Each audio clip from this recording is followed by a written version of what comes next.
اعوذ باللہ من الشیطان الرجیم بسم اللہ الرحمن الرحیم۔ حاضرین ذی وقار، ارباب علم و دانش، گلشن علم و ادب کے مہکتے ہوئے پھول و نوجوانان ملت، سورہ طٰہٰ کی تلاوت کا شرف حاصل کر رہے ہیں۔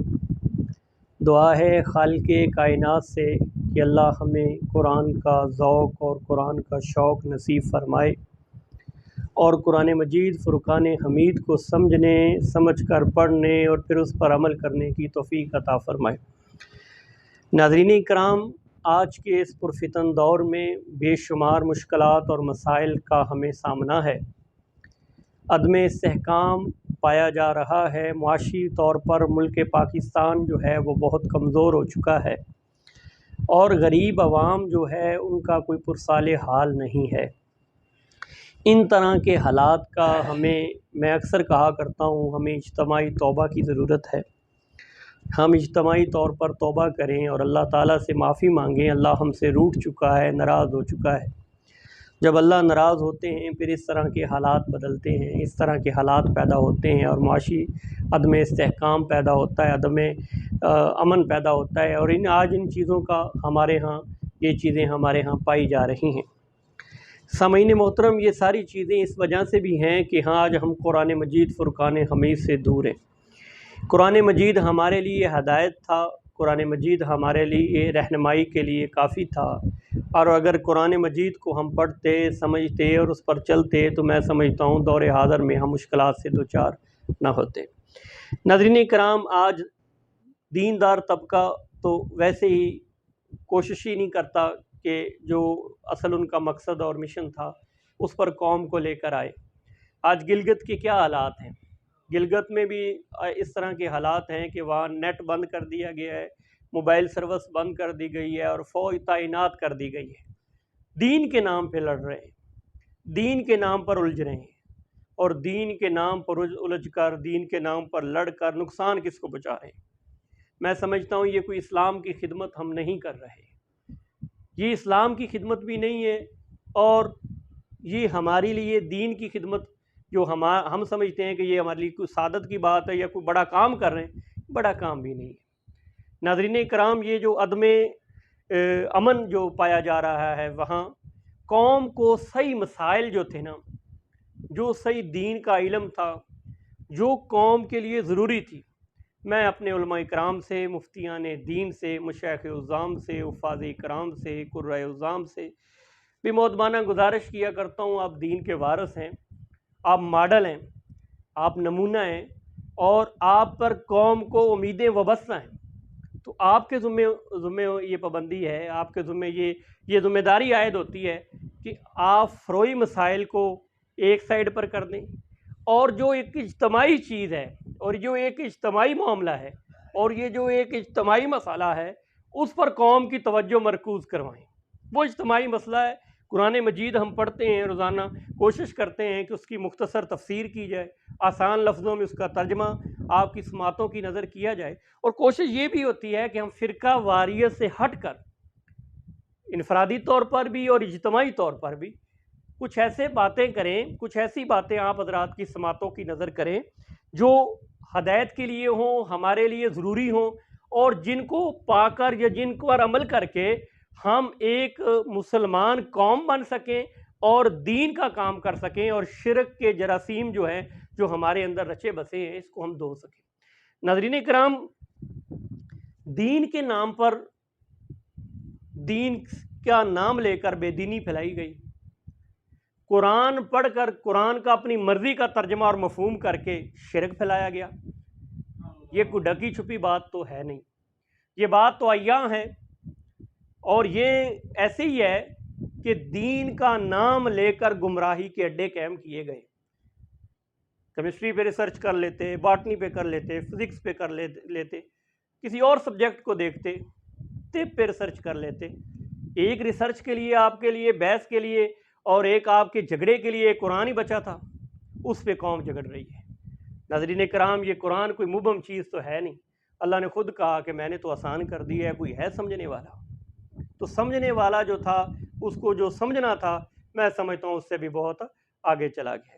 یہ ایک رونا ہے کس کے سامنے روئیں؟ سورہ طٰہٰ کی تلاوت کر رہے ہیں۔ پچھلے سیشن میں ہم نے پڑھا تھا موسیٰ علیہ السلام کو اور ہارون علیہ السلام کے متعلق پڑھا تھا کہ اللہ تعالیٰ نے کہا تھا، موسیٰ علیہ السلام نے دعا کی تھی کہ یا اللہ میرے قبیلے میں میرا کوئی مددگار پیدا کر دے، میرا کوئی مددگار میرے ساتھ شامل حال ہو، میرا معاون ہو، اور وہ اس کو ساتھ لے کر جو ہے وہ میں اس کو دعوت کا پیغام لے کر اس کو ساتھ لے کر فرعون کے پاس جاؤں۔ تو پچھلے سیشن میں ہم نے پڑھا تھا کہ موسیٰ علیہ السلام نے کہا تھا کہ یا اللہ ہمیں اندیشہ ہے کہیں وہ ہمیں نقصان نہ پہنچائے، کہیں ہمیں وہ سزا نہ دے، ہم اس کے پاس دعوت لے کر جا رہے ہیں۔ دیکھیں اب یہ نبی دعوت لے کر جا رہا ہے ایک ایسے انسان کے پاس جو خدائی کا دعویٰ کر رہا ہے، جو اپنے آپ کو کیا کہہ رہا ہے؟ جو اپنے آپ کو خدا کہہ رہا ہے، اپنے آپ کو خدا کہہ رہا ہے، خدائی کا دعویٰ کر رہا ہے، اس کے پاس یہ پیغام لے کر جا رہے ہیں۔ تو اللہ تعالیٰ نے یہ فرمایا کہ آج پچھلے سیشن میں پڑھا تھا ہم نے کہ موسیٰ علیہ السلام نے اور ہارون علیہ السلام نے کہا یا اللہ ہمیں ڈر ہے کہیں وہ ہمیں سزا نہ دے، ہمیں تکلیف نہ دے۔ تو اس پہ اللہ کیا فرما رہے ہیں؟ بسم اللہ الرحمن الرحیم، اللہ پاک فرما رہے ہیں قال لا تخافا اننی معکما اسمع و ارا، کہا کہ آپ خوف نہ کریں، آپ دونوں کیا نہ کریں؟ خوف نہ کریں۔ کیا؟ اننی معکما، میں تمہارے تم دونوں کے میں کیا ہوں؟ ساتھ ہوں، میں دیکھ بھی رہا سن بھی رہا ہوں، وارا اور میں دیکھ بھی رہا ہوں۔ اللہ تعالیٰ فرما رہے ہیں موسیٰ علیہ السلام کو، ہارون علیہ السلام کو، جو موسیٰ علیہ السلام نے ہارون علیہ السلام نے کہا تھا یا اللہ ہم فرعون کے پاس جائیں گے، ہمیں اندیشہ ہے، خوف ہے کہیں ہمیں وہ مار نہ دے، سزا نہ دے۔ تو اللہ اس کا جواب کیا دے رہے ہیں کہ آپ خوف نہ کریں، آپ دونوں خوف نہ کریں، بے شک میں آپ دونوں کے ساتھ ہوں، میں سن بھی رہا ہوں، اسمعو میں سن رہا ہوں، اور میں کیا کر رہا ہوں؟ دیکھ بھی رہا ہوں۔ آپ کو خوف کرنے کی کیا ہے؟ ضرورت نہیں ہے۔ فَأْتِيَاهُ فَقُولَا إِنَّا رَسُولَ رَبِّكَ، آپ اب یہ کہ تم جاؤ ان کے پاس، کس کے پاس؟ فرعون کے پاس جاؤ، اس کو کہو کہ بے شک ہم دونوں تمہارے رب کے کیا ہیں؟ رسول ہیں۔ فَرْسِلْ مَعَنَا، تو آپ کیا کریں؟ بھیج دیں ہمارے ساتھ بنی اسرائیل کو، وَلَا تُعَذِّبْهُمْ، اور ان کو سزا مت دیں۔ آپ کیا کریں؟ بنی اسرائیل کو ہمارے ساتھ بھیج دیں اور ان پر ظلم نہ کریں، ان کو سزا نہ دیں۔ کَجِئْنَاکَ بِآیَةٍ مِّن رَبِّکَ، ہم نشانیاں لے کر آئے ہیں اپنے رب کی طرف سے، ہم آپ کے پاس اپنے رب کی طرف سے ہم تیرے پاس نشانی لے کر آئے ہیں۔ وَالسَّلَامُ عَلَىٰ مَنِ اتَّبَعَ الْهُدَىٰ، اور سلامتی ہو اس شخص پر جو ہدایت کی پیروی کرے، اور اس شخص پر کیا ہو؟ سلامتی ہو جو ہدایت کی پیروی کرے۔ اِنَّا قَدْ أُوحِیَ إِلَيْنَا أَنَّ الْعَذَابَ عَلَىٰ مَنْ كَذَّبَ وَتَوَلَّىٰ، بے شک ہماری طرف وحی کی گئی ہے کہ وہ شخص جو جھٹلائے، ایک ایسے شخص کے لیے جو جھٹلائے گا، من کذبا، جو جھٹلائے گا، وتولا، اور منہ پھیرے گا، اس کے لیے کیا ہے؟ عذاب ہے۔ تو اس کا ترجمہ ہم یوں بھی کر لیں گے کہ ہماری طرف وحی کی گئی ہے ایسے عذاب کی، جو شخص جھٹلائے گا اور منہ پھیرے گا اس کے لیے کیا ہوگا؟ اس کے لیے عذاب ہوگا۔ جھٹلانے والے کے لیے عذاب ہوگا، منہ پھیرنے والے کے لیے عذاب ہوگا۔ قال فمن ربکما یا موسیٰ، اب یہ تمام بحث سن کر، یہ تمام باتیں سن کر فرعون کیا کہنے لگا؟ وہ کہنے لگا کہ تمہارا رب کون ہے موسیٰ؟ فرعون نے کہا کہ تمہارا رب کون ہے؟ موسیٰ۔ اب یہاں موسیٰ علیہ السلام کیا فرما رہے؟ اللہ کا تعارف کروا رہے۔ قال ربنا، کہا ہمارا رب وہ ہے الذی اعطى كل شيء خلقه ثم هدى، ہمارا رب تو وہ ہے جس نے ہر چیز کو بناوٹ عطا کی جو اس کے لیے مناسب تھی، پھر اس کی رہنمائی بھی فرمائی، ثم ہدا، پھر اس کے لیے رہنمائی بھی فرمائی۔ میں رب کے تعارف میں ایک بات یہ بھی کہا کرتا ہوں کہ آسان لفظوں میں کہ انسان تخلیق کی انسانیت پہ ہی غور کر دے، اپنی اگر تخلیق پہ ہی غور کر لے تو رب کا تعارف ہو جائے گا۔ کیسے انسان کی اللہ تعالیٰ نے تخلیق فرمائی۔ اب یہ موسیٰ علیہ السلام اللہ کا تعارف کروا رہے ہیں۔ آگے فرعون پھر بولا قال فما بال القرون الاولی، کہنے لگا تو وہ لوگ جو پچھلی قومیں تھیں ان کے ساتھ کیا ہوا؟ اب وہ یہ اس کی بات کیا تھی؟ یہ مشرک جو ہوتے ہیں نا، شاطر تو ہوتے ہیں، چلاک تو ہوتے ہیں، جھگڑالو بھی ہوتے ہیں۔ جب موسیٰ علیہ السلام یہ بات کر رہے تھے، رب کا تعارف کروا رہے تھے، تو کہنے لگا اچھا تو چلو جو پہلی قومیں گزر گئی ان کے ساتھ کیا ہوا؟ وہ بھی تو رب کو نہیں مانتی تھی، وہ بھی تو توحید کا اقرار نہیں کرتی تھی، ان کو بھی تو رب کا تعارف نہیں تھا، وہ رب کے حکم پر نہیں چلتی تھی، توحید کی قائل نہیں تھی، وہ بھی شرک کرتی تھی، مشرک تھی، میری طرح تھی، تو ان کے ساتھ کیا ہوا؟ تو اس کا مطلب یہ تھا کہ ان کو تو کوئی عذاب ہی نہیں ہوا، ان کو تو کوئی سزا ہی نہیں دی گئی۔ وہ بتوں کی پوجا کرتی تھی، بتوں کی پجاری تھی، وہ رب کو نہیں مانتی تھی، شرک کرتی تھی، رب کا شریک کرتی تھی، غیر کے آگے جھکتی تھی، تو ان کو تو کوئی سزا نہیں دی گئی۔ تو ضروری نہیں ہوتا سامعین محترم کہ کسی کو دنیا میں کوئی سزا مل جائے، کسی کو دنیا میں بھی سزا مل جاتی ہے، یہ اللہ کا نظام ہے۔ کسی کے لیے ایک ٹائم ہوتا ہے، اس کی سزا مؤخر کر دی جاتی ہے، اور مقررہ ٹائم پر اس کو کیا دی جاتی ہے؟ سزا دی جاتی ہے۔ اب یہ جو فرعون تھا یہ کہنے لگا کہ اور بھی بہت ساری قومیں گزر گئی ہیں، ان کے ساتھ کیا ہوا؟ تو آگے اللہ کے نبی جو ہیں موسیٰ علیہ السلام اور ہارون علیہ السلام کیا فرما رہے؟ قال علمها عند ربی فی کتاب، انہوں نے فرمایا کہ اس کا علم میرے رب کے پاس ہے، فی کتاب، جس نے کتاب میں لکھا ہوا ہے، محفوظ کیا ہوا ہے۔ لا یدل ربی ولا ینسا، وہ کسی چیز میں غلطی نہیں کرتا، ٹھیک ٹھیک بات لکھی ہوئی ہے، ٹھیک ٹھیک بات محفوظ کی ہوئی ہے، وہ کسی چیز میں غلطی نہیں کرتا، ولا ینسا، اور وہ بھولتا بھی نہیں ہے۔ ایسا اللہ ہے۔ میں نے کل کیا تھا، میں نے کل کیا سوچا تھا، میری شب و روز کس چیز پر گزر رہے ہیں، اور میرے دل میں جو خیال آیا، جو خیال کل اس ٹائم پیدا ہوگا، خدا اس سے بھی واقف ہے۔ میری نقل و حرکت، میری حرکات و سکنات، وہ ساری چیزیں اس نے کیا کی ہوئی ہیں؟ نوٹ کی ہوئی ہیں، محفوظ کی ہوئی ہیں۔ تو اسی بات کی طرح موسیٰ علیہ السلام فرما رہے ہیں کہ وہ اس کا علم میرے رب کے پاس ہے، ان قوموں کے ساتھ کیا ہوا، ان کو سزا کب دی گئی، کب دی جائے گی، ان کے ساتھ کیا معاملہ ہوا، وہ میرے رب نے اس کا علم میرے رب کے پاس ہے، اور وہ کتاب میں محفوظ لکھا ہوا ہے، اور میرا رب غلطی بھی نہیں کرتا اور بھولتا بھی نہیں۔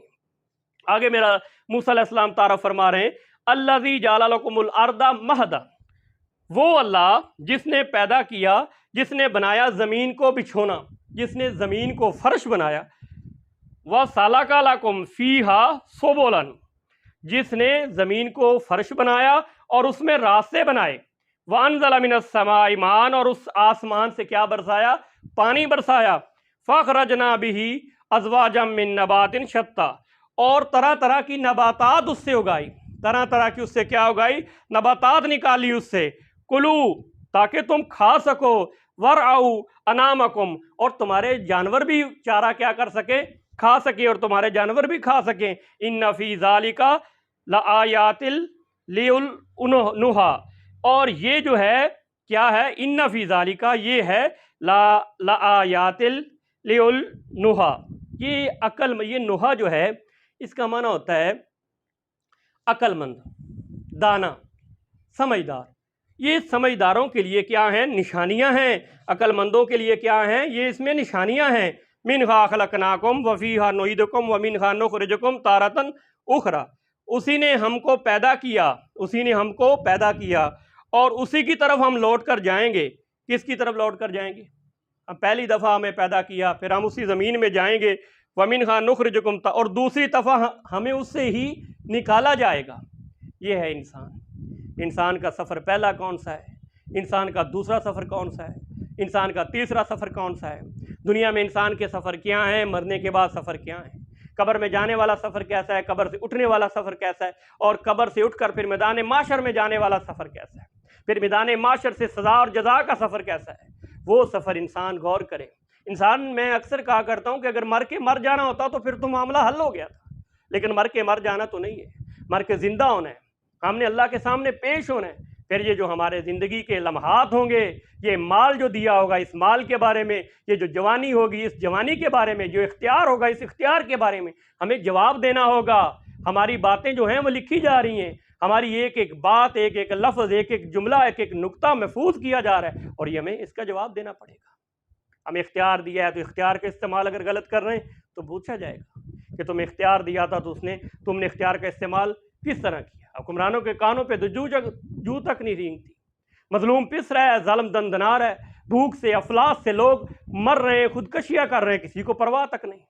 اور پرسوں ایک غیر ذمہ دارانہ جواب نگران حکومت کے وزیر اعظم نے دیا، کہنے لگا کہ مہنگائی اتنی بھی نہیں ہے کہ پہیہ جام ہڑتال کی جائے۔ یہ پوچھا جائے گا، حکمرانوں، عیش کی زندگی گزارنے والوں، جواب دینا پڑے گا، اختیار کا تم سے پوچھا جائے گا، یہ خودکشیاں کرنے والوں کے بارے میں پوچھا جائے گا یہ افلاس کی مفلسی کی زندگی گزارنے کے والوں کا جواب دینا پڑے گا، جن کے چولہے ٹھنڈے ہو چکے ہیں ان کا جواب دینا پڑے گا، جو دولت کے نشے میں دھت پجاری ہو تمہیں ہر چیز کا جواب دینا پڑے گا اور تم سے جواب دیا نہیں جائے گا۔ یہ زندگی تو ختم ہونے والی ہے، آج نہیں تو کل، کل نہیں تو پرسوں اس دار فانی کو چھوڑ کے جانا ہے، اس دنیا میں ہمیشہ نہیں رہنا۔ یہ عیش و عشرت، یہ جوانی، یہ لڑک پن، سارے لمحات ہم گزار چکے ہیں اور ایک وقت آئے گا یہ تمام اختیار ہم قبر میں لے جائیں گے، پھر ہمارا کوئی پرسانے حال نہیں ہوگا، پھر پچھتاوا ہوگا۔ اور کہتے ہیں نا اب پچھتائے کیا ہو جب چڑیاں چگ گئی کھیت، پھر پچھتانے کا فائدہ نہیں ہوگا۔ اللہ ہمیں جو سنا جو پڑھا اس پر عمل کی توفیق عطا فرمائے، کمی کوتاہی کو معاف فرمائے۔ وما علینا الا البلاغ المبین۔